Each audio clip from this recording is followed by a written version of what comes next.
Hello! எல்லோருக்கும் இனிய கார்த்திகை தீபம் நல்வாழ்த்துக்கள்.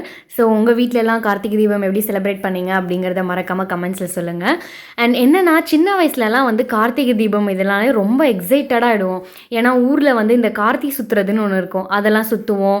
வீட்ல அம்மாட்ட ஃபோர்ஸ் பண்ணி பெரிய குத்து விளக்கு தான் வைக்கணும். நெறைய விளக்கு ஏத்தணும். அங்க வைக்கணும், இங்க வைக்கணும்னு அம்மாவ டார்ச்சர் பண்ணி எடுத்துருவோம். ஆ இந்த திருவண்ணாமலை அந்த தீபம் ஏத்துனா தான் வீட்ல ஏத்துவேன் அப்படின்னு ஒரு ரூல்ஸ்லாம் இருக்கும். அதெல்லாம் உட்காந்து டிவில பார்த்துட்டுருப்பாங்க. ஸோ ரொம்ப எக்ஸைட்டடா இருப்பேன். இதெல்லாம் வந்தா விளக்கேத்தணும், அத பண்ணணும், இத பண்ணணும், பொண்ணு மாரி மாறிடுவேன். ஆனா, இப்ப என்னன்னா, எல்லா வேலையும் நம்பளே செய்யணும். ஏன்னா, சின்ன வயசுல எந்த வேலையும் நம்ப செய்றதில்ல. மாப் போடுறதுலேருந்து, வீட்ல ஏதாவது ஸ்பெஷலா செஞ்சு சாமிக்கு படைக்கிறதுலேருந்து, இந்த விளக்கு திரி போடுறதுலேருந்து எல்லாமே அம்மா பண்ணிடுவாங்க. அத எடுத்துட்டு போய் வைக்கிறது மட்டும் நம்ப வேலையா இருக்கும். ஆனா, இப்ப வந்து எல்லா வேலையும் நம்பளே செய்றோம். அண்ட் இங்க சிட்டிக்குலாம் வந்ததுக்கப்புறம் பெரிய எக்ஸைட்மெண்ட்லாம் எதுவும் இல்ல. சும்மா ஒரு பில்டிங்க்கு ஒரு வீட்ல 2 வீட்ல வச்சிருக்காங்க. அண்ட் மத்தபடி எல்லாருமே கிறிஸ்டியன், முஸ்லீம் அந்த மாரி இருப்பாங்க. ஸோ அவங்கலாம் யாருமே பெருசா செலிப்ரேட் பண்றதில்ல. ஆனா, சின்ன வயசுல நம்ம வீட பார்த்தீங்கன்னா, ஒவ்வொரு வீட்டு வாசல்லயும் அப்படியே அந்த தெருவே அழகா இருக்கும். அந்த இதெல்லாம் நான் ரொம்ப ரொம்ப ரொம்ப மிஸ் பண்றேன். நீங்க எப்படி செலிப்ரேட் பண்ணீங்கங்கிறத மறக்காம சொல்லுங்க.